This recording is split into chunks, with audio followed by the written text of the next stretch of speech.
สวัสดีค่ะทุกคน Hi guys วันนี้นะคะจะพาทุกคนมาเที่ยวสวนหลวงร.9 ค่ะ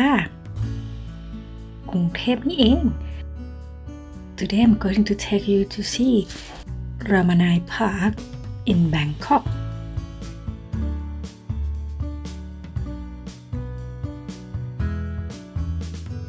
วันนี้ที่เราไปนะคะก็เป็นวันธรรมดาเพราะฉะนั้นคนก็จะไม่เยอะค่ะเดินสบายมากแต่ว่าร้อนเหมือนกันนะคะ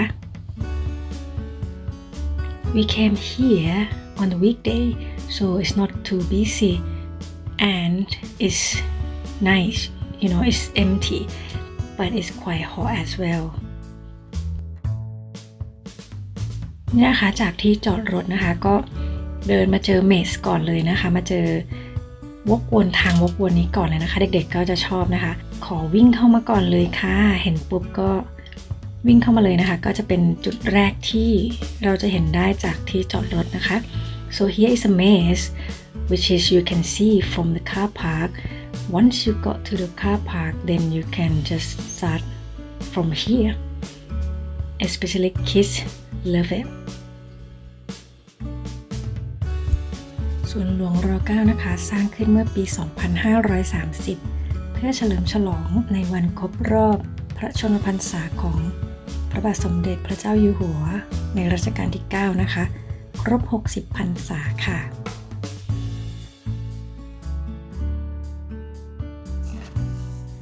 Ramanai Park is located in Bangkok, Thailand, and it was built in 1987 to celebrate King Ramanai's 60th birthday สวนหลวงร.9 นะคะก็มีขนาดใหญ่มากนะคะประมาณ500ไร่ได้เลยนะคะแล้วก็ในสวนนี้ก็จะมีสนามเด็กเล่นมีสระว่ายน้ำมีสนามเทนนิสมีที่ออกกำลังกายนะคะแล้วก็มีสวนพฤกษศาสตร์นะคะเยอะแยะมากมายนะคะเป็นที่พักผ่อนหย่อนใจด้วยนะคะใครมีเวลาว่างๆไม่รู้จะทำอะไรก็ใช้เวลาทั้งวันอยู่ในสวนได้เลยค่ะ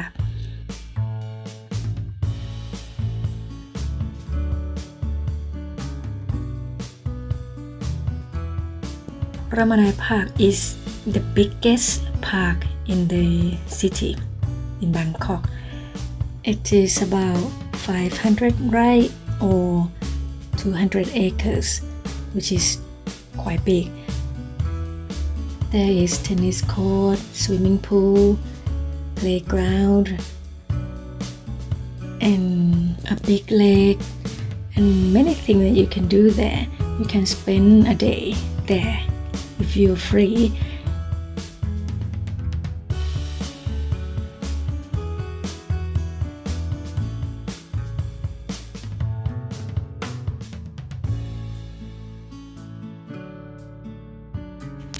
ออกมาทางไหนของเมสเนี่ย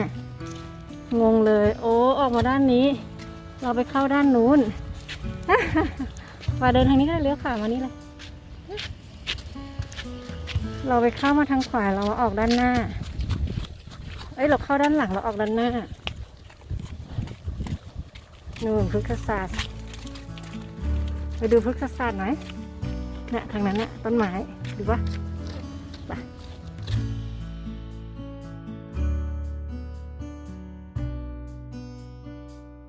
มีหอพฤกษศาสตร์ไม้อวบน้ำแล้วก็ห้องสมุดวิชาการแล้วก็ศูนย์ข้อมูล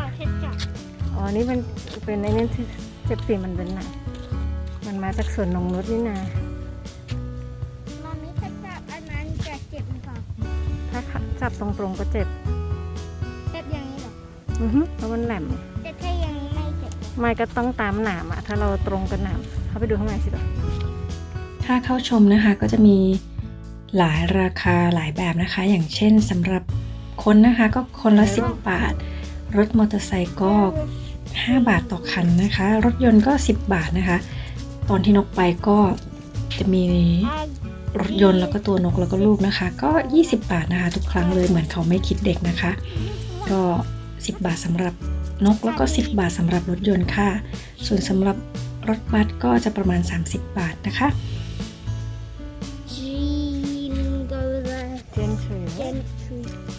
For the entrance fee. You might have to pay for yourself 10 baht each. I don't think they charge for kids. And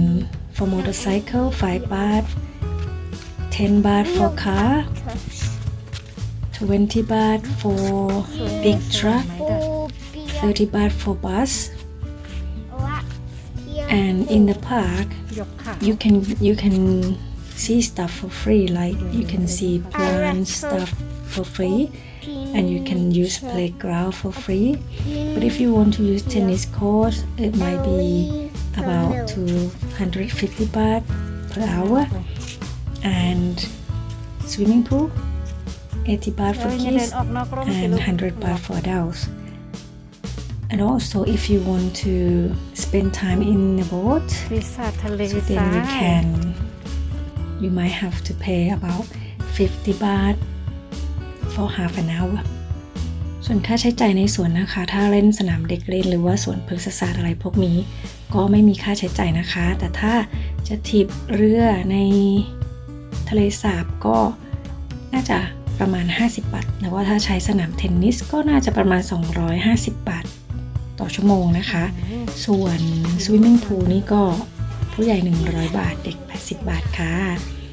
แต่ที่นกไปนะคะนกก็ไม่ได้เสียค่าใช้จ่ายอะไร เพราะว่านกก็ไปเดินชมสวนนะคะสวนพฤกษศาสตร์แล้วก็ช่วงนั้นไม่ได้เล่นสนามเด็กเล่นนะคะ เพราะว่าเขาปิดนะคะ แล้วก็ถีบเรือเท่านั้นเองค่ะ ก็จะเสียค่าถีบเรือครึ่งชั่วโมงนะคะ50 บาท แต่ว่าถีบมากกว่านั้นก็ไม่ไหวแล้วค่ะปวดเข่ามากๆเลย สลัดใด ส่วนในนี้นะคะก็เป็นสวนพฤกษศาสตร์นะคะ มียูโฟเบีย กระบองเพชรมากมายนะคะ มีต้นไม้สวยงาม ก็สามารถเข้าไปดูได้ฟรีๆเลยค่ะ ไม่เสียค่าใช้จ่ายนะคะ Here is ทำไมทุกวันเป็นยืด free of charge, so you can spend time here ไม่ without รู้สิมันน่าจะ paying, without spend เอ money. อใช่ And you can see ที่ lots ที่ of ในรูปนั้นใช่ไหม different variety of cactus คิดว่าน่าจะอันนี้ไม่แน่ใจ and another ต้อง plants. อ่าน So even my kid, he loves it. ว่านงาช้างบนสีไหนนี่ไม่รู้หัวใจเลยเนี่ย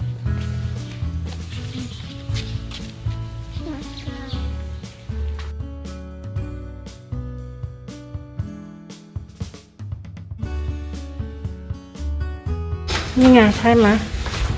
นี่แหละปีศาจทะเลทรายที่ว่าเป็น poison นะ มันคือตกผลเป็นหรือเปล่า มันบอกปีศาจทะเลทราย World Wish อะไรเนี่ย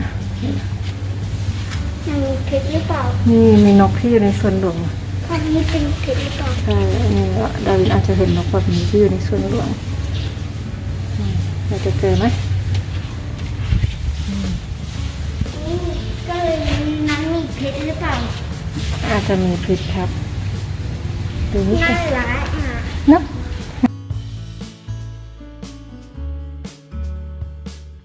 นี่คืออะไรไหม เจอเนี่ยต้นไม้ ไปดูต้นไม้ดูข้างหลังดิจ้ะ เชื่อแล้ว โอเคเย็นมากเลย ข้างหลังเย็นดีเนาะเอ้ยไม่ต้องจับประตูลูกเขาไม่ให้เข้ามั้ง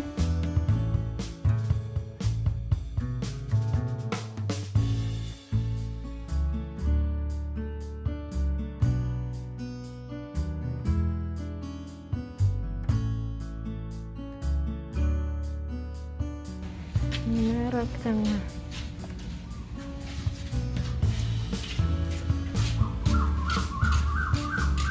โอ้โหแล้วเดิมน่ารักไหมแค่นี้เหรอลูกเรียนเรามามีที่ร่มกันนี่เหมือนบ้านแห่งจระเข้เลย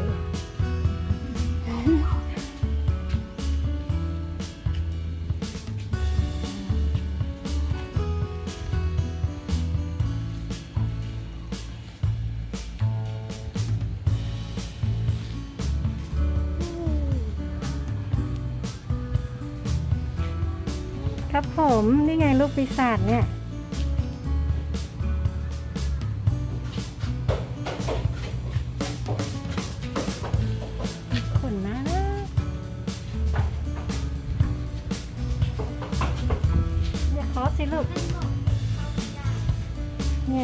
ปีศาจทะเลทราย เด็กต้องไม่ได้ เอาเหรอเขาไม่ให้เด็กเข้าเหรอ วันนี้ก็ร้อนมากนะคะ ก็เตรียมร่มเตรียมหมวกกันไปให้พร้อมด้วยนะคะ มันก็เป็นอากาศปกติที่เมืองไทยเนาะ so that day is quite hot you need umbrella you need hat so make sure that you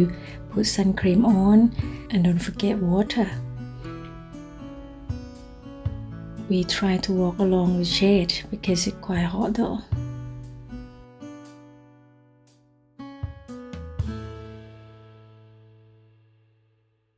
เนี่ยไม้ได้เห็นปะที่มันเป็นกลมๆอะโอ้นี่ตัวอะไรนกยุงวะ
อะไรเนี่ยรูปอะไรเนี่ย แล้วเราก็มาเจออะไรแปลกๆนะคะ ก็ไม่รู้นะคะมันคืออะไรแต่ว่ามันแปลกสำหรับเรามากเราไม่เคยเห็นมันนะคะ so we found something weird and we have never seen it before but it just came from the tree รูปอะไรครับ and เนี่ย I don't know what but it's quite amazing ไปนั่งลงๆก่อนปะจะได้ไม่ร้อน แล้วก็เดินกันไปเรื่อยๆนะคะ ก็มีคนบางตานะคะ บางคนก็มาพักผ่อนหย่อนใจที่เราเห็นนะคะ ก็มานอนอ่านหนังสือบ้างนะคะ มาถ่ายรูปกันบ้างนะคะ มานั่งเล่นกันบ้างนะคะก็ไม่เยอะนะคะ แต่ก็มีเป็นจุดๆนะคะเราก็เดินกันไปเรื่อยๆนะคะ เดินไปแบบไม่ได้รีบร้อนอะไรนะคะแล้วก็หาจุดที่เราจะนั่งเหมือนกันเพราะว่ามันก็ร้อนนะคะSo we just walk along the way to find somewhere to sit because it's quite hot. Along the way we saw some people just sat, just chill out, read the book, take some picture. You know, they must be chill out as well. But it's not busy though. It's good.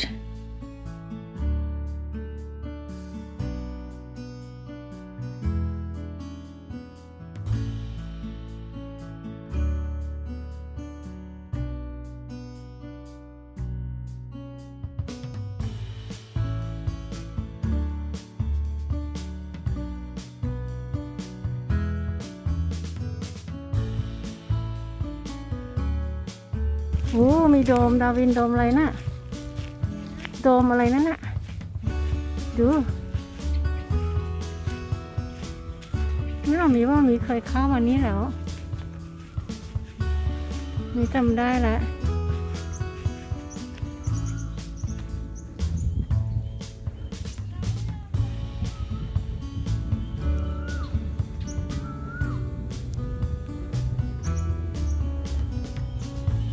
นี่ไงพันไม้ทะเลทราย ตรงนี้ก็เป็นโดมที่มีพืชพันธุ์อีกนะคะ แต่ว่าเราไม่ได้เข้าไปนะคะ เพราะว่าเราเคยเข้าไปแล้วค่ะ แต่คราวนี้เราเลยไม่ได้เข้าไปนะคะ เป็นพันไม้ทะเลทราย so here is another dome for desert plants which is like you find them in desert.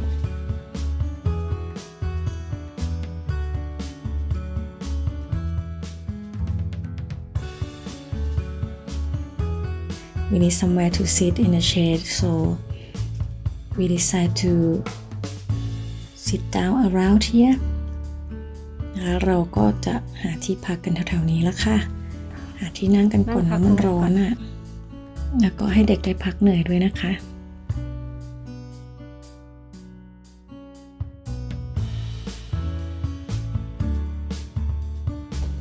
เราจะไปขี่เรือกันนะ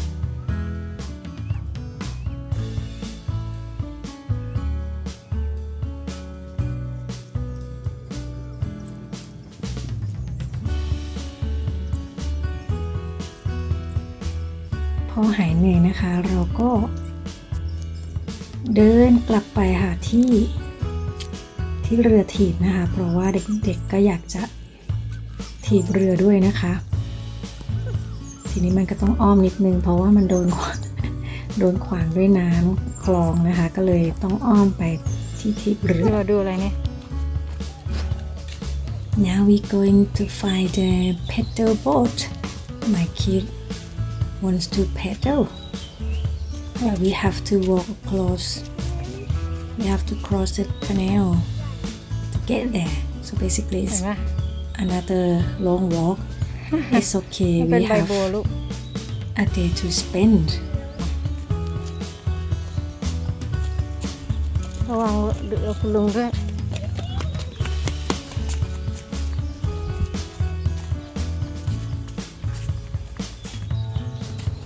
นี่ดูต้นหง่อนไก่แดงๆหง่อนไก่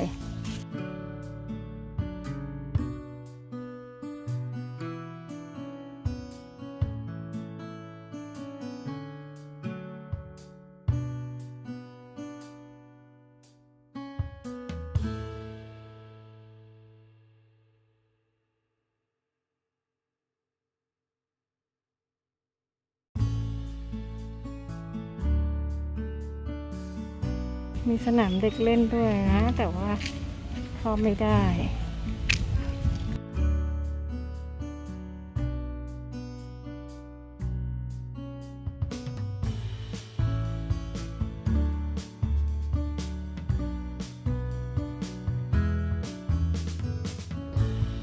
ตรงนี้ก็จะเป็นสนามเด็กเล่นเห็นไหมคะ เขาก็จะเอารั้วสีเหลืองมากั้นไว้เนาะไม่ให้เล่นช่วงนี้นะคะ On the right side is a big playground but it's closed now. ใช่ไหม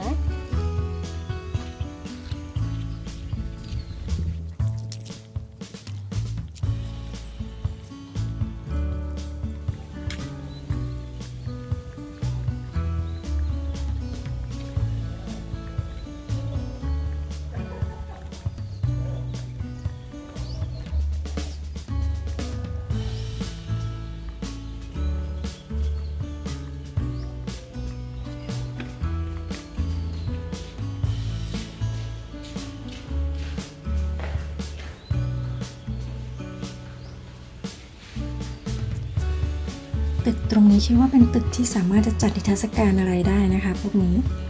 แต่ว่านกไม่ได้เข้าไปดูเหมือนกันนะคะ Here this building I think you can have exhibition here but I didn't go in so just walk past and also here is S&P restaurant ตรงนี้ก็เป็นร้าน S&P นะคะก็ตอนที่นกไปก็เปิดนะคะis also open แ ถึงแล้วค่ะที่ถีบเรือ Here we go paddle boats ลำละ 50 บาทนะคะครึ่งชั่วโมง so 50 baht for half an hour but I think we only paddle for 20 minutes ไปดูตัวเงิน because ตัวท my อง knees hurt และทุกครั้งที่เรามาถีบเรือที่นี่นะคะเราก็ต้องมั่นใจว่าเราจะได้เจอเพื่อนของเราก็คือตัวเงินตัวทองนะคะถ้าเราไม่เห็นมันในน้ำเราจะต้องไปตามหามันใต้ตึกนี้ละค่ะ so we always make sure every time we come here we have to find our friend lizard if we don't see them we have to come here to find them they usually live under here so look can you see their head floating there so then that's it basically today we just paddle here to say hello and then back it's time to go home เจอแล้วนะคะตัวเงินตัวทองกลับบ้านได้ วันนี้ก็ขอบคุณทุกคนมากนะคะที่รับชมพบกันใหม่คลิปหน้านะคะวันนี้ลาไปก่อนสวัสดีค่ะ Thanks a lot guys for watching today and I think I need to go home now it's quite hot and also my knees hurt thanks again for watching and hope to see you next clip so bye for now have a nice day bye bye